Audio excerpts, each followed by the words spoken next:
Everyone knows that political independence at the Fed is an impossibility. With the dual mandates of price stability and full employment, you're absolutely catering to D.C. When you count in the bailouts, when you count in quantitative easing 1, when you count in quantitative easing 2, you see this massive expansion of the monetary base, liquidity created by the Fed. The question is now, what is the multiplier of the liquidity that's been created?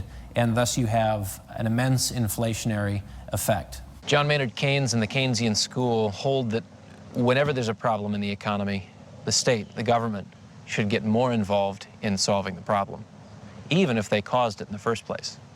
Keynesian economics is essentially anti-business.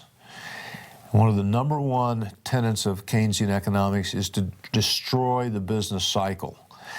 And so they have convinced the world that they can give us perpetual prosperity and eliminate these downswings in the business cycle. With stability in our money system came stability in pricing. If you look at inflation, or our most popular measure of inflation, the CPI, starting at the beginning of the century, you have relative price stability, and then we find ourselves in 1971 completely unhinged from gold. And what happens when you have monetary instability?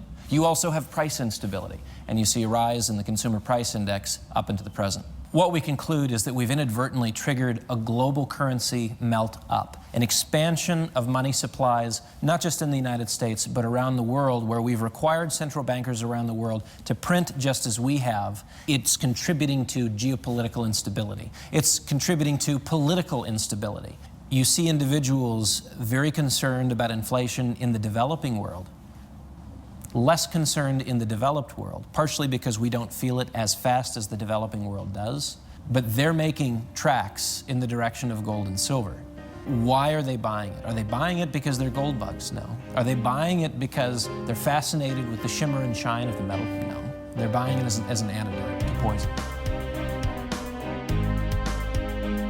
Indians have always bought gold for 2 reasons. Adornment, which is for cultural, festive or weddings.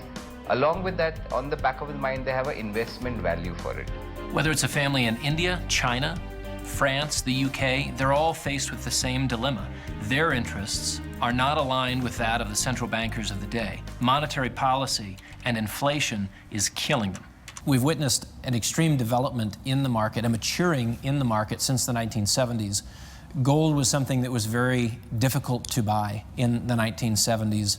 You were either a commodities trader and traded futures contracts or options, or you took physical delivery of the gold, and it was a very labored project. It took weeks or even months to take delivery.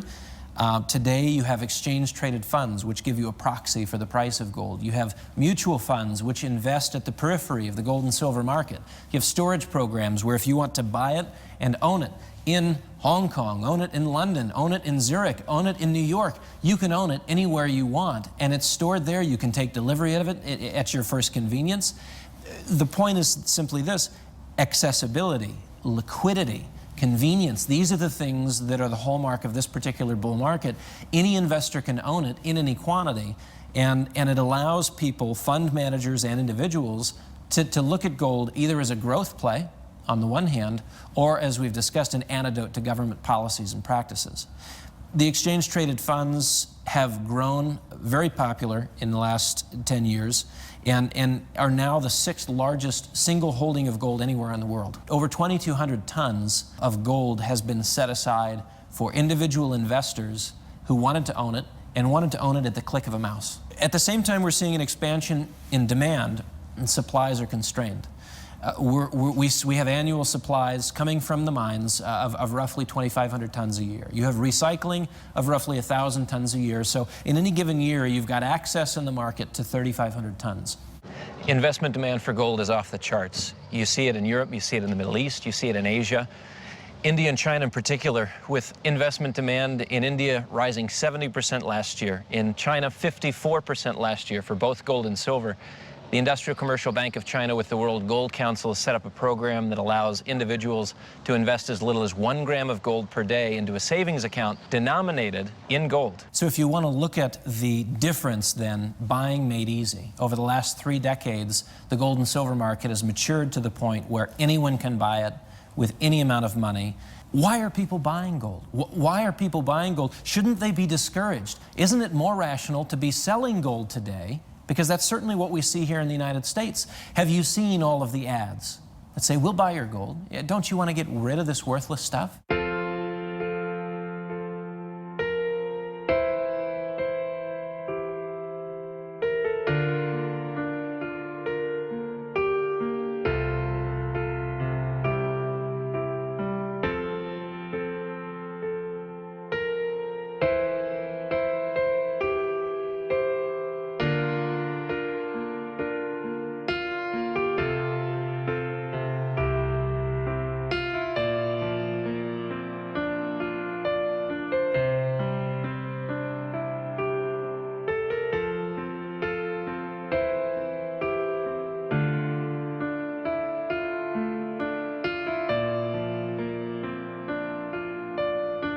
Frequently noticed is the number of signs that say, "We buy gold."